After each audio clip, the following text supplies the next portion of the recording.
So this is video 2 on week 2 of bidding and contracts. What we're going to go over next, just as the next step in your process, on page 7 of your textbook, there are the 3 phases of a bid, and this outlines 3 distinct categories of cost for producing a bid. For our first one's going to be landscape installation. So these are the 3 phases that we're going to follow, and they're actually pretty straightforward. Phase number 1 is production of the product, and that means everything that's going to go in the ground. So you have your plant material, you have any hardscape materials, you have gravel, mulch, ground cover, fencing, whatever you are putting in the ground. So you have the materials, labor, equipment, and subcontractors required for putting the product in the ground. So your materials will be at re-wholesale, which is wholesale plus your kind of handling fee. Labor is just the wage. Labor burden and other costs will be taken care of in a different category. So only the wages. Equipment is equipment that you're using at a predetermined cost per hour. So if you're using a backhoe, you're using a crew truck, you're using not small equipment like shovels and rakes, those are in just kind of general overhead, but big equipment that you have a rate assigned to will also be added. And then subcontractors at cost. You can do a markup for subcontractors elsewhere, but when you're looking at phase 1, which is just production of the product, you'll look at only the costs. So materials, labor, equipment, and subcontractors. That's phase 1, production of the product. Phase 2 is general conditions. So general conditions, you also have materials, labor, equipment, and subcontractors. But this is a direct cost of producing the job, but not what goes on the ground at the site. So this would be something like mobilization, loading, hauling, some supervisory time, permitting, phone calls, finding plant material, a little bit of administrative work that is actually directly benefiting the job, not general administrative work. So that's phase 2. So you have production of the product, which is direct cost. You have general conditions, which is a direct cost. And then phase 3 is margins and markups. So this is where you have additional costs that help you recover your overhead and add some profit. So you'll add taxes on materials if you're paying sales tax. You'll have labor burden on your labor, which is a calculation that you'll find from your annual budget, which is the costs associated with labor, like health insurance, workman's comp, any kind of sick days, vacation days, if they happen to have any benefits like a 401k, all those costs associated with having labor.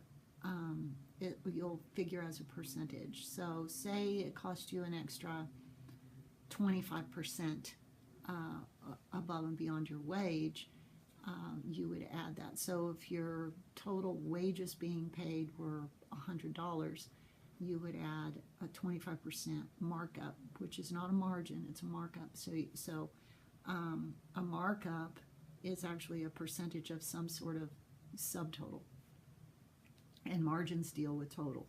So your labor wage subtotal would then be marked up by 25% if that happens to be the percentage that applies to your company.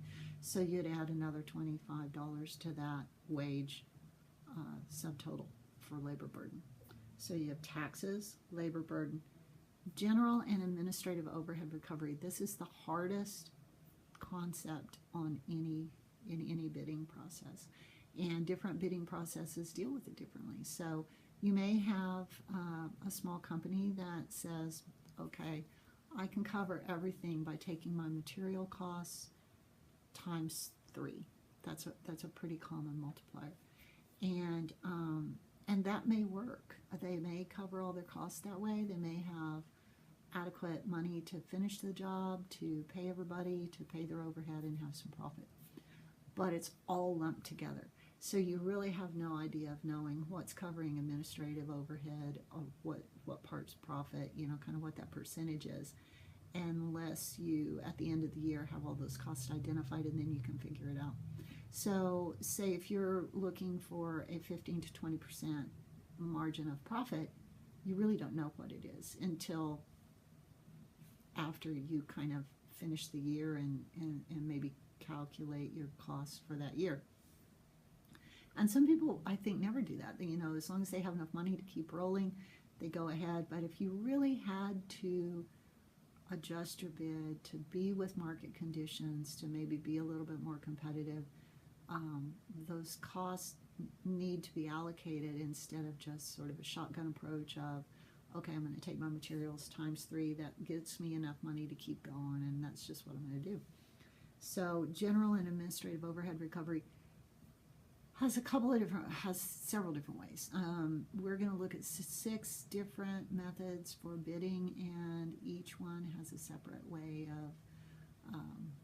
of recovering overhead costs. And so that's the big deal. That's kind of what throws a lot of people.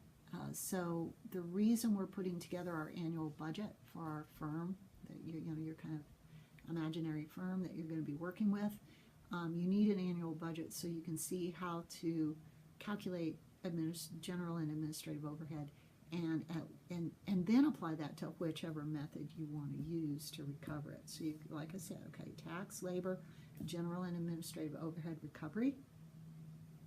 You can add a contingency factor for special cases, like if there's some subsurface conditions that you're not quite sure about and you want to add a little buffer in case there are extra costs, or you have a really difficult client and you're going to have to be hand-holding every day, make your client happy. Maybe a few unknown factors, they're also called headache factors, contingency. If you have everything else covered, you don't have to add a contingency, but if you feel like it might be a hard case, you can add 5 to 10% contingency. And then there's net profit margin. And margins, as I said, are different than markups. I want to give you an example. If you had a total, the break-even point is where you've got everything covered. You've got all your materials and labor and markups of taxes and labor burden and all that, and your general and administrative overhead. You've got all that covered. So all the bills are being paid, everything's covered. That's your break-even point. So your net profit margin is the percentage of the total which is above your break-even point. So it's a percentage of the whole. It's a percentage of your final bid.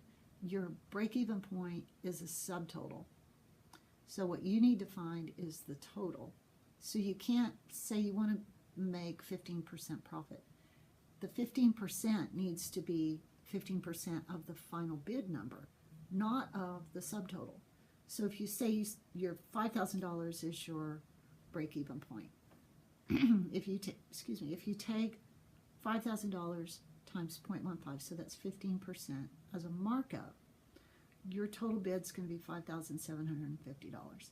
So when you take that $750 that's above and beyond your break-even point, and you look at what that is as part of the total, it's actually only 13%.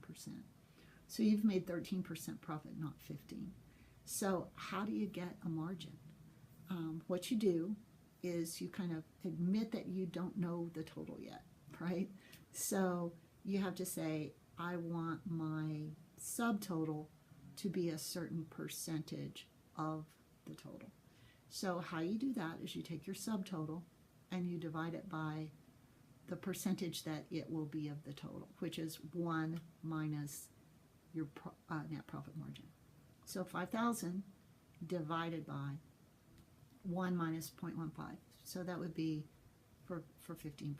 So 5,000 divided by 0.85 equals $5,882.35. So rather than your total being $5,750, it's $5,882.35. You back out of that and say, okay, $882.35 is my profit dollars. But when you do the math, how much is that $882.35 of the total? That's 15%. So you've got 15% of that total sale free and clear as profit. So this concludes video 2, and there will be more in video 3.